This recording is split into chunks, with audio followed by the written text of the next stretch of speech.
आरुणि और व्याघ्र का प्रसंग। नारायण मंत्र श्रवण से बाघ का श्राप से उद्धार। पृथ्वी ने पूछा, भगवान आप संपूर्ण प्राणियों का सृजन करते हैं। प्रभु मैं आपकी उपासना की विधि जानना चाहती हूँ। यथार्थ श्रद्धालु स्त्रियां अथवा पुरुष उपासना किस प्रकार करते हैं? विभो आप मुझे ये बात सब बताने की कृपा कीजिए। भगवान वराह कहते हैं, देवी मैं भाव से ही वशीभूत होता हूँ। मैं न तो प्रचुर धनों से सुलभ हूँ और न जपादि अन्य उपासना से ही। साथ ही भक्त लोग मुझे तप द्वारा भी प्राप्त करते हैं। एकदर्थ में तुमसे कुछ साधनों का निर्देश करता हूँ। जो मनुष्य मन वाणी और कर्म से मुझ में अपना चित्त लगाए रहता है, उसके लिए अनेक प्रकार के तपोरूप व्रत हैं। उन्हें मैं बताता हूँ, सुनो। अहिंसा, सत्य भाषण, चोरी न करना और ब्रह्मचर्य का पालन करना, ये मानसिक व्रत कहे जाते हैं। दिन में एक समय भोजन करना अथवा केवल एक बार रात में भोजन करना पुरुषों के लिए शारीरिक व्रत या तप है।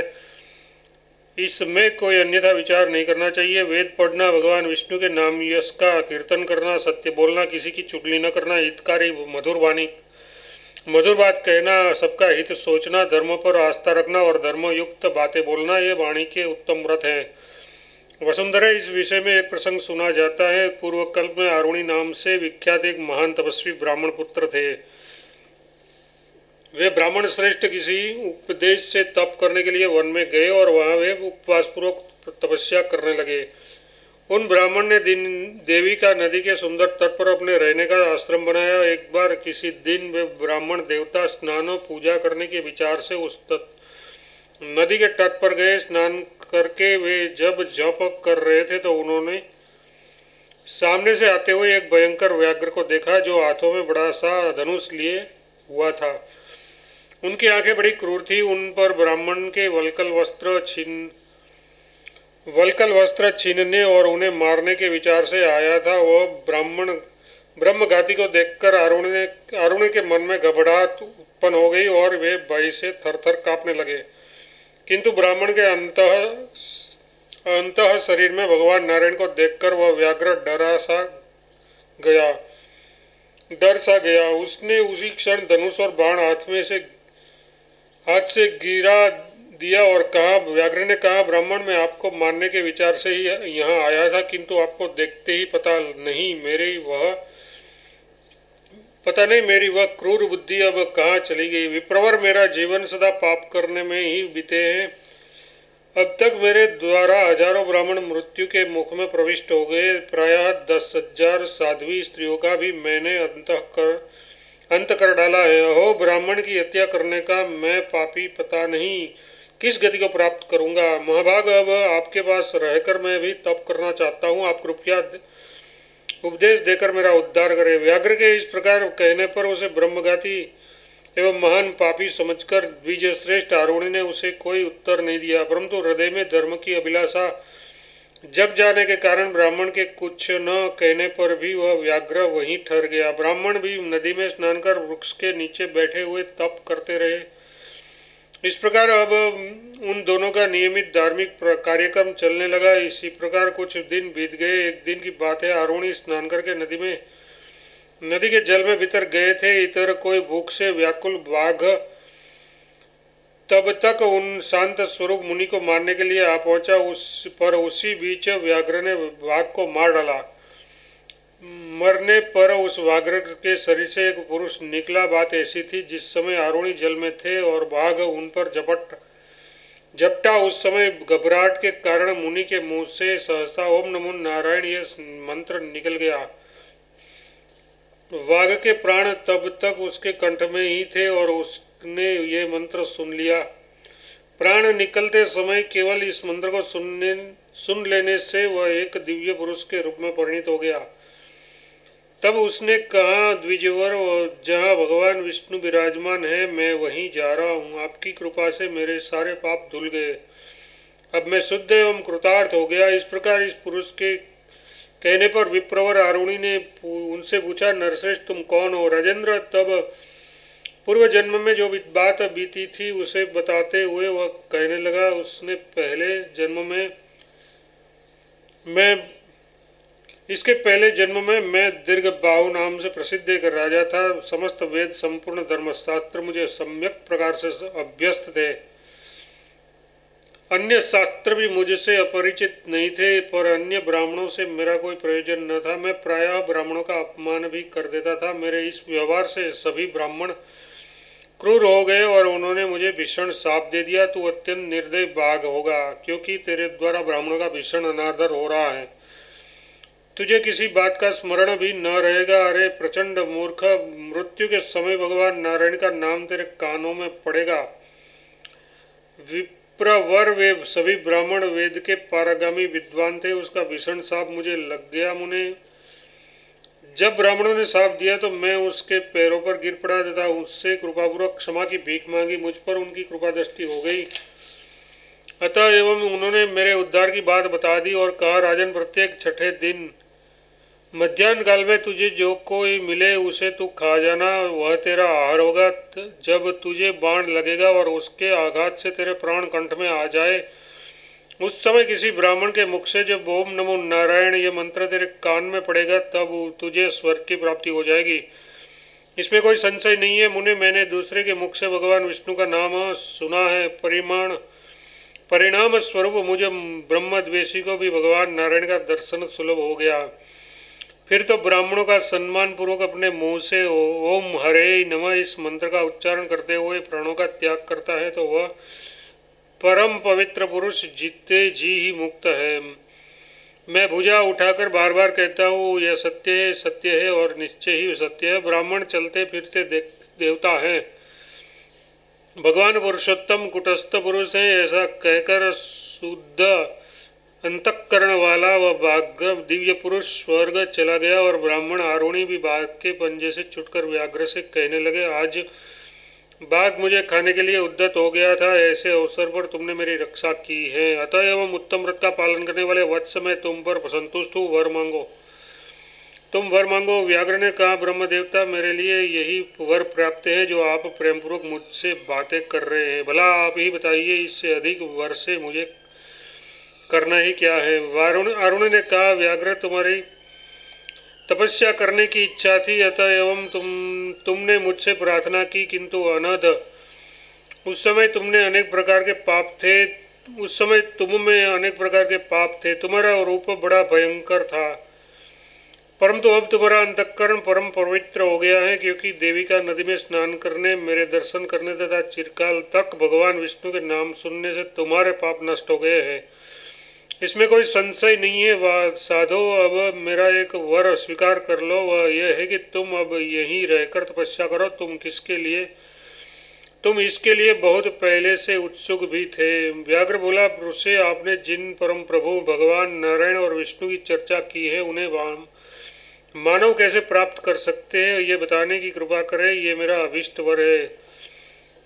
ऋषि ने कहा, व्याघ्र, कोई भी पुरुष सनातन श्रीहरि के उद्देश्य से जिस किसी व्रत को भक्तिपूर्वक करने में संलग्न हो जाए तो वह उन्हें प्राप्त कर लेता है। पुत्र, तुम ऐसा जानकर भगवान नारायण का यह व्रत करो। व्रत का रूप यह है, कभी भी गणान्न ब्राह्मण संघ के लिए निर्मित अन्न नहीं खाना चाहिए और झूठ भी नहीं बोलना चाहिए। व्याघ्र, मैंने तुमसे जो इस उत्तम व्रत की बात बताई है, यह बिल्कुल सत्य है। अब तुम तपस्वी बनकर जब तक इच्छा हो यहाँ रहो। भगवान वराह कहते, वसुंधरे, अरुण को यह निश्चय हो गया कि यह व्याघ्र मोक्ष पाने के लिए अत्यंत चिंतित है। अतः वरदाता ब्राह्मण ने उसे उचित वर दे दिया। फिर एक दिन वे वहाँ से उठकर सहसा कहीं चले गए। अध्याय 37 समाप्त। सत्य तपा का प्राचीन प्रसंग। भगवान वराह कहते हैं, पृथ्वी, अब वह व्याघ्र साधुओं के मार्ग का अवलंबन कर मन ही मन गुरु का ध्यान करते हुए निराहार रहकर तपस्या करने लगा। भिक्षा लेने का समय आने पर वह वृक्ष से गिरे हुए सूखे पत्ते खा लिया करता था। एक दिन की बात है, उसे भूख लगी तो किसी वृक्ष के नीचे गया। भूख के कारण पेड़ के आस पास से उसे सूखे पत्ते उठाकर खाने की इच्छा हुई पर वैसा करते ही आकाशवाणी हुई, अरे ये साखोट के निष्कृष्ट पत्ते हैं, इन्हें मत खाओ। ये शब्द पर्याप्त उच्च स्वर से हुआ था, अतः वह व्याघ्र उसे छोड़कर हट गया। अब वह किसी दूसरे वृक्ष का पत्ता उठाकर लेने लगा। अब पुनः वह भी वैसे ही ध्वनि हुई। इस प्रकार की आपत्ति मानकर व्याघ्र ने उस दिन कुछ भी न खाया और निराहार रहकर बड़ी सावधानी के साथ गुरुदेव आरुणि को स्मरण करते हुए वह तप करने में तत्पर रहा। इस प्रकार वह तप कर ही रहा था कि इतने में ही महर्षि दुर्वासा उस व्याघ्र के पास पधारे। उन ऋषि ने देखा व्याघ्र के प्राण मात्र शरीर में है, पर तपस्या के तेज से वह ऐसा चमक रहा है मानो घी डालने से अग्नि प्रदीप्त हो रही हो।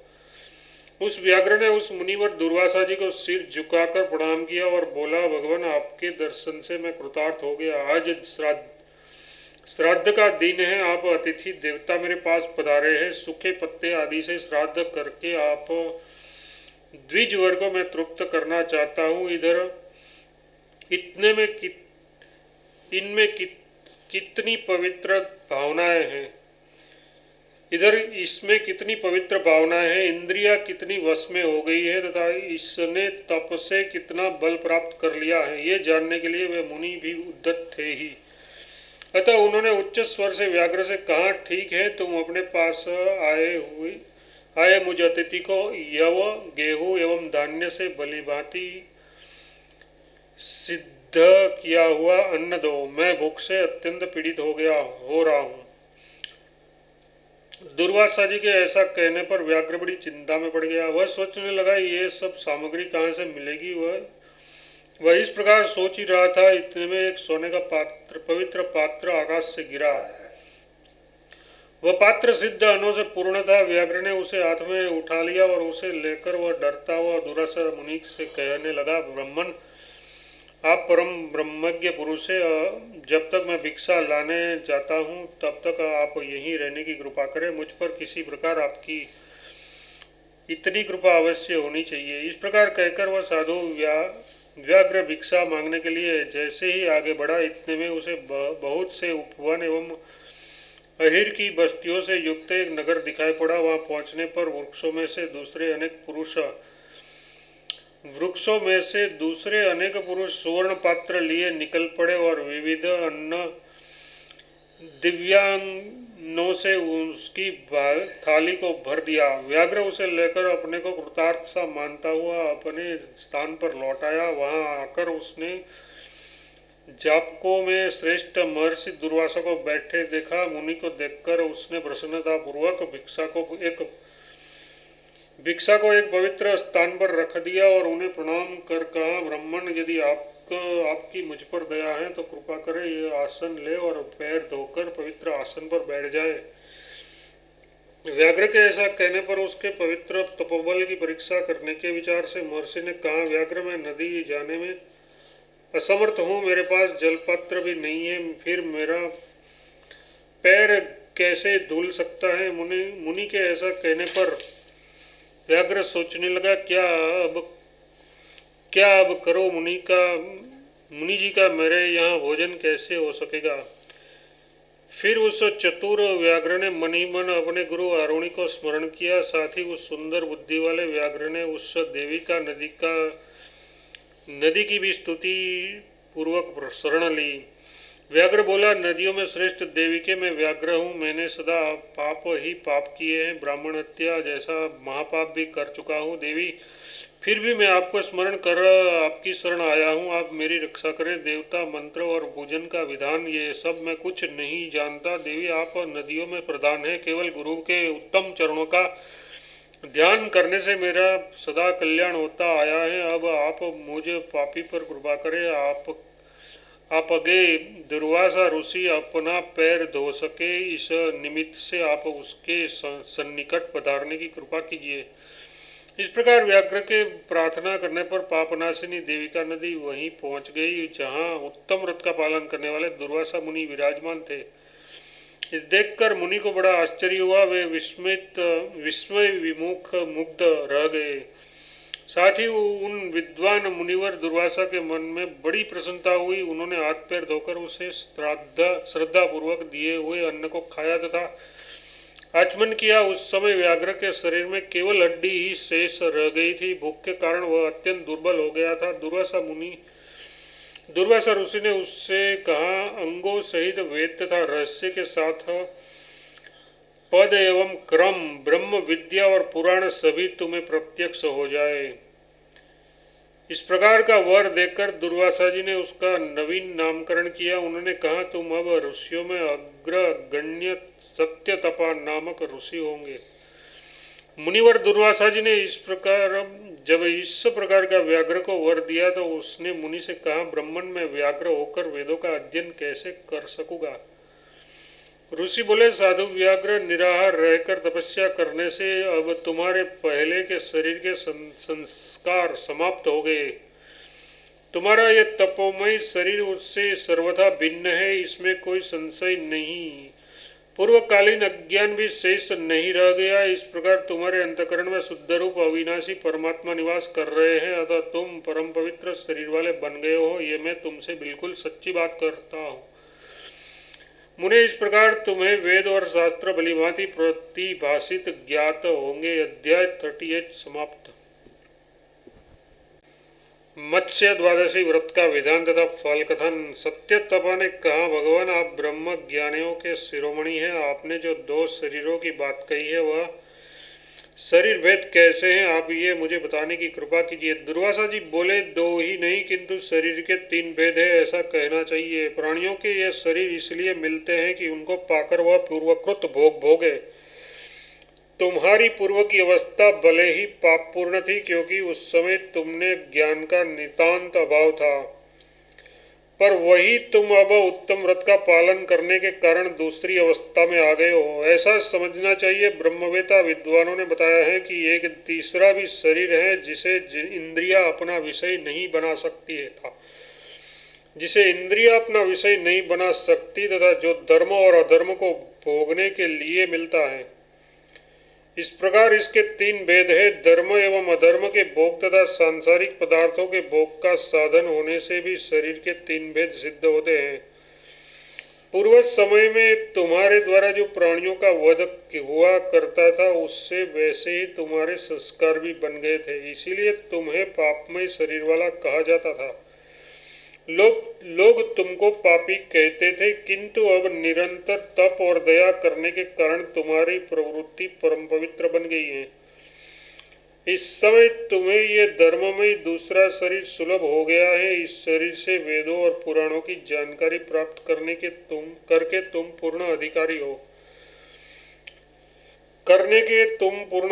हो, इसमें कोई संशय नहीं है। जैसे जब तक बालक की अवस्था 8 वर्ष तक की रहती है, तब तक उसकी मानसिक वृत्ति में कुछ और ही भाव भरे रहते हैं। वही जब 8 वर्ष की सीमा पार कर जाता है तो उसकी चेष्टा दूसरी ही बन जाती है। अतः ब्रह्म का विवेचन करने वाले महापुरुषों ने बताया है कि इसी प्रकार एक ही शरीर अवस्थाओं के भेद से 3 भेद वाला कहा गया है। भेद केवल नाम में है, जैसे मिट्टी और घड़ा। इन वर्णों के क्रम से कर्मकांड के भी 4 भेद बताए गए हैं।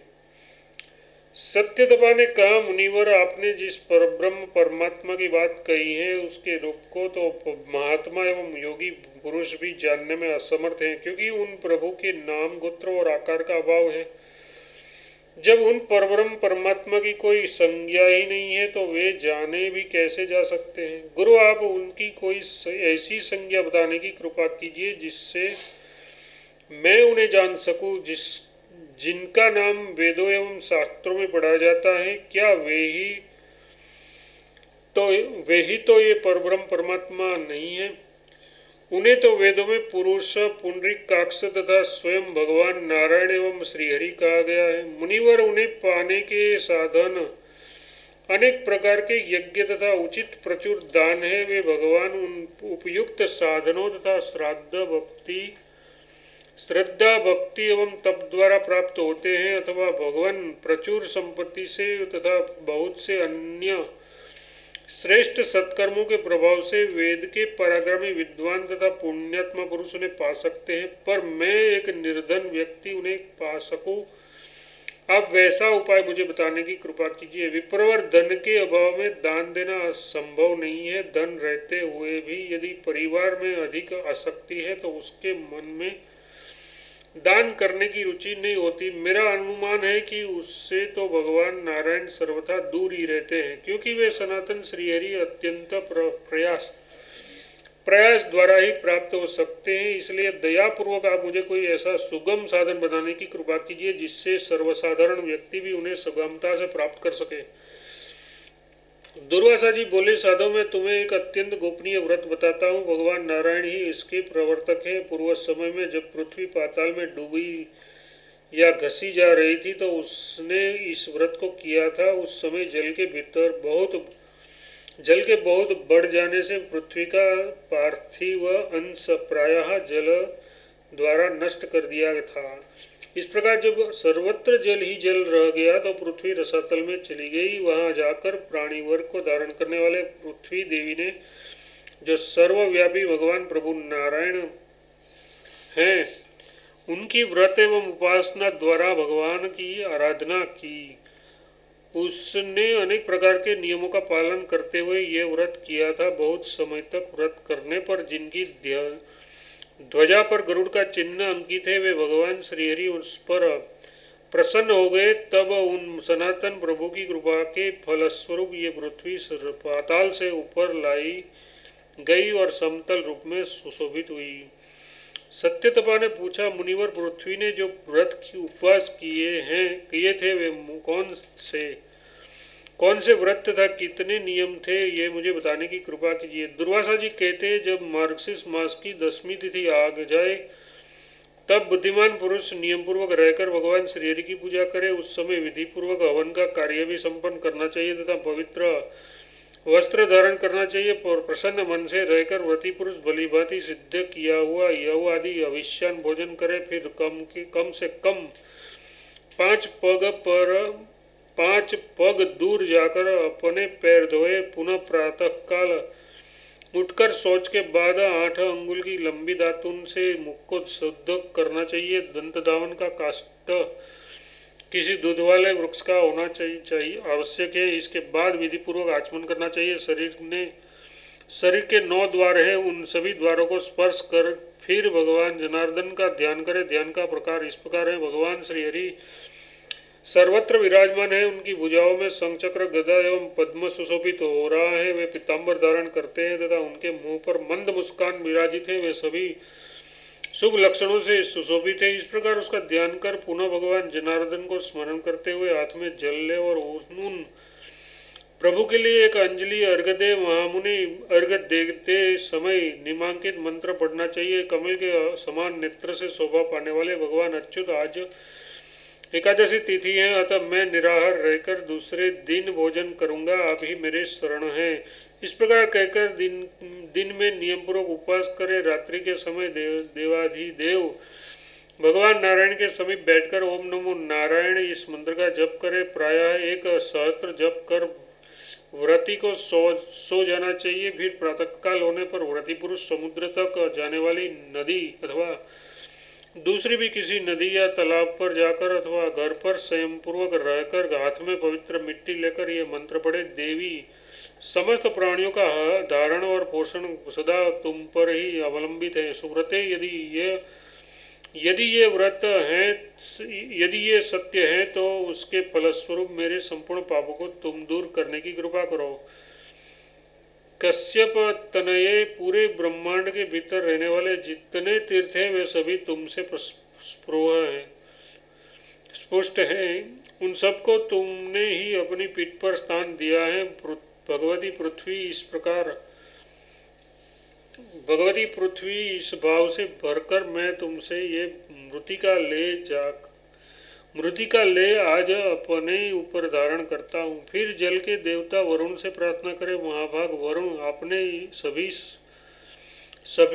में सभी रस सदा स्थान पाए हुए हैं। उनसे इस मृतिका को गीला करके मुझे यथाशीघ्र पवित्र करने की कृपा करें। बुद्धिमान पुरुष इस प्रकार विधान संपन्न कर मिट्टी और जल हाथ में ले और सिर पर आलेपन करे, साथ ही शेष बची हुई मृतिका को 3 बार समस्त अंगों में लगाए, फिर उपयुक्त वारणु मंत्र पढ़कर विधि पूर्वक स्नान करे। स्नान करने के पश्चात संध्या तर्पण आदि नित्य नियम संपन्न कर देवालय में जाए, जहाँ वह लक्ष्मी सहित भगवान नारायण की षोडशोपचार की विधि से सर्वांग पूजा करे। पूजा का प्रकार ये है: भगवान केशव को नमस्कार ऐसा कहकर भगवान के दोनों चरणों की पूजा करे, और दामोदर को नमस्कार ये कहकर उसे कटिभाग की पूजा करे। भगवान नरसिंह को नमस्कार ऐसा कहकर उनके दोनों उर्वों की तथा श्रीवत्स का चिन्ह धारण करने वाले प्रभु को नमस्कार कहकर उसके वृक्ष स्थल की पूजा करनी चाहिए। कौस्तुभ मणिधारी भगवान को नमस्कार कहकर उसके कमर की पूजा करे तथा लक्ष्मीपति को नमस्कार कहकर उसके हृदय देश की पूजा करे। तीनों लोकों पर विजय पाने वाले प्रभु को नमस्कार कहकर उनकी दोनों भुजाओं का तथा सर्वात्मा श्री हरि को नमस्कार कहकर उसके सिर का पूजन करे। रथ का चक्र धारण करने वाले भगवान को नमस्कार कहकर चक्र की पूजा करे तथा कल्याणकारी प्रभु को प्रणाम कर शंख की पूजा करे। गंभीर स्वरूप श्री हरि को नमस्कार कहकर उनकी गदा का तथा शांति रूप भगवान को प्रणाम है ये कहकर पद्म की पूजा करनी चाहिए। भगवान नारायण संपूर्ण देवताओं के स्वामी है। उस उक्त प्रकार से उनकी अर्चना करने के उपरांत ज्ञानी पुरुष फिर उनके सामने जलपूर्ण 4 कलश स्थापित करे। उस कलशों को मालाओं से अलंकृत कर उन पर तिल से भरे पात्र रखे। इस प्रकार कलशों को 4 समुद्र मानकर उसके मध्य भाग में एक मंगलमय पीठ या चौकी स्थापित करनी चाहिए, जिसके मध्य में वस्त्र बिछा हो।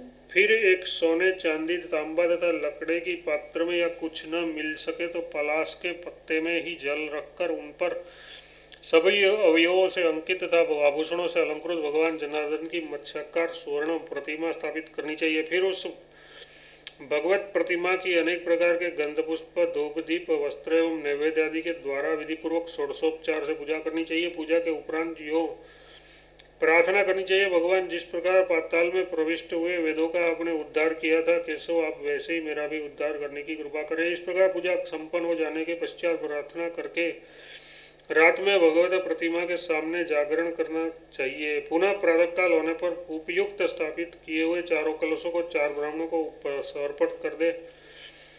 पूर्व का कलश ऋग्वेद के ज्ञाता ब्राह्मण को दे। दक्षिण का कलश सामवेदी ब्राह्मण को देना चाहिए। यजुर्वेद के ज्ञाता ब्राह्मण को पश्चिम का कलश देना चाहिए। उत्तर का कलश अपनी इच्छा के अनुसार जिस किसी ब्राह्मण को दे सके हैं ऐसी विधि है। कलश वितरण करने के पश्चात इस प्रकार प्रार्थना करें: पूर्व की ओर से मेरी ऋग्वेद, दक्षिण की ओर से सामवेद, पश्चिम की ओर से यजुर्वेद तथा उत्तर की ओर से अथर्ववेद रक्षा करे।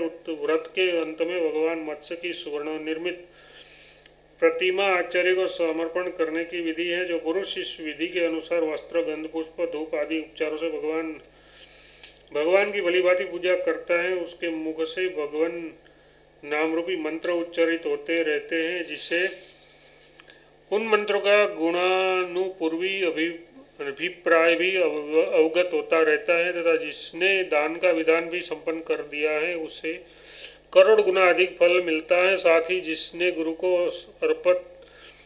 अर्पण तो कर दिया परंतु आसक्ति एवं मोह के वश हो जाने से उसके मन में अश्रद्धा उत्पन्न हो गई तो ऐसे व्रती पुरुष के फल में न्यूनता भी आती है। तो विद्वान लोग कहते हैं कि विधि का प्रकार बताने वाला आप्त पुरुष ही गुरु के पद का अधिकारी है। इस प्रकार द्वादशी के दिन विधि सहित दान करके पुनः भगवान विष्णु का पूजन करना चाहिए। अपनी आसक्ति के अनुसार ब्राह्मणों को भोजन कराए और उन्हें उत्तम दक्षिणा दे। भोज्य पदार्थ उत्तम अन्न से निर्मित होना चाहिए। उसके बाद मनुष्य स्वयं भोजन करे, ऐसा विधान है। फिर संयंतेन्द्रिय एवं मौन हो बच्चों को साथ लेकर भोजन करे। इस प्रकार इस व्रत को सर्वप्रथम पृथ्वी ने किया था। जो मनुष्य उक्त विधि से ये व्रत करता है परम बुद्धिमान सत्यतपा उसका पवित्र फल बताता हूँ, सुनो। उस व्रत का पालन करने वाला महाभाग, यदि मुझे अनेक हजार मुख मिल जाए तथा ब्रह्मा की आयु जैसी लंबी आयु सुलभ हो जाए तो संभव है कि इस धर्म का फल किसी किसी प्रकार बता सकूं। ब्राह्मण फिर भी कुछ परिचय प्राप्त हो जाए उस उद्देश्य से कहता हूँ, सुनो मुने। 43,20,000 वर्षों की एक चतुर्युगी होती है। ऐसे एक सहस्त्र युगों का एक मनवंतर होता है। 14 मनवंतरों का ब्रह्मा का एक दिन और इतनी ही संख्या की रात होती है। इस प्रकार 30 दिनों का एक मास और 12 महीनों का उनका एक वर्ष कहा गया है। ऐसे 100 वर्षों की ब्रह्मा की आयु मानी गई है। इसमें कोई संशय की बात नहीं है। जो पुरुष उक्त विधान के अनुसार इस द्वादशी व्रत को करता है वह ब्रह्मा जी के लोक में पहुंच जाता है और वह वहाँ तब तक रहता है जब तक ब्रह्मा की आयु समाप्त नहीं हो जाती। जब ब्रह्मा अपने शरीर का संवरण करने लगते हैं तो उसी क्षण उसके विग्रह में वह भी समा जाता है। पुनः ब्राह्मी सृष्टि आरंभ होने पर वह एक महान दिव्य पुरुष होता है। तपस्वी अथवा राजा का पद उसे प्राप्त होता है। सकाम अथवा निष्काम किसी भी भाव से जो इस व्रत का अनुष्ठान करता है उसके इस श्लोक में किए गए कठिन से कठिन जितने पाप है वे सभी उसी क्षण नष्ट हो जाते हैं। इस श्लोक में जो दरिद्र है अथवा अपने राज्य से अच्युत हो गया है वह विधान के साथ इस व्रत के करने से अवश्य ही राजा बन सकता है। यदि कोई सौभाग्यवती स्त्री है और उसे संतान नहीं होती हो तो वह इस कथन विधान से ये व्रत करे। फलस्वरूप वह स्त्री परम धार्मिक पुत्र प्राप्त कर सकती है। यदि दूसरे का सम्मान करने वाले किसी व्यक्ति का अगम्य स्त्री के साथ संबंध हो गया हो तो वह उक्त विधि के अनुसार प्रायश्चित रूप में ये व्रत करे तो वह भी उस पाप से मुक्त हो सकता है। जिसने बहुत वर्षों से ब्रह्म संबंधी क्रिया का त्याग कर दिया है वह यदि एक बार भी भक्तिपूर्वक इस व्रत का अनुष्ठान करे तो वह वैदिक संस्कार से संपन्न हो सकता है। महामुनि, इसके विषय में अब अधिक कहने से क्या प्रयोजन। इसकी तुलना करने वाला अन्य कोई भी व्रत नहीं है। ब्राह्मण अप्राप्त वस्तु को प्राप्त करने की जिसमें सामर्थ्य है वैसी इस मत्स्य द्वादशी व्रत को निरंतर करे। जिस समय पृथ्वी पाताल में जलमग्न थी उस समय उक्त विधान के अनुसार स्वयं उसने इस व्रत का अनुष्ठान किया था। तात इस विषय में और कुछ विचार करना अनावश्यक थे। जिसने दीक्षा नहीं ली है और जो नास्तिक है उसे वह विधान बताना अवांछनीय है। जो देवता अथवा ब्राह्मण से द्वेष करता है उसको इसे कभी नहीं सुनना चाहिए। पापों को तुरंत प्रशमन करने वाला ये व्रत गुरु में श्रद्धा रखने वाले व्यक्ति को बताना चाहिए। जो मनुष्य ये व्रत करता है वह इस जन्म में धन धान्य और सौभाग्य प्राप्त करता है।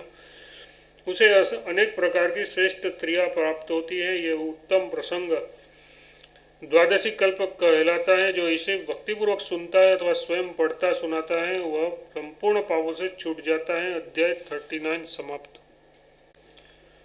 कुर्म द्वादशी व्रत। दुर्वासा जी कहते हैं, मुनि, जिस प्रकार मार्गशीर्ष का ये मत्स्य द्वादशी व्रत है प्रायः ऐसा ही पौष मास का कुर्म द्वादशी व्रत है। इसी मास में देवताओं ने समुद्र का मंथन कर अमृत प्राप्त किया था। उस समय भक्तों को अभिलषित पदार्थ देने में कुशल स्वयं भगवान नारायण कश्यप रूप से अवतीर्ण हुए थे।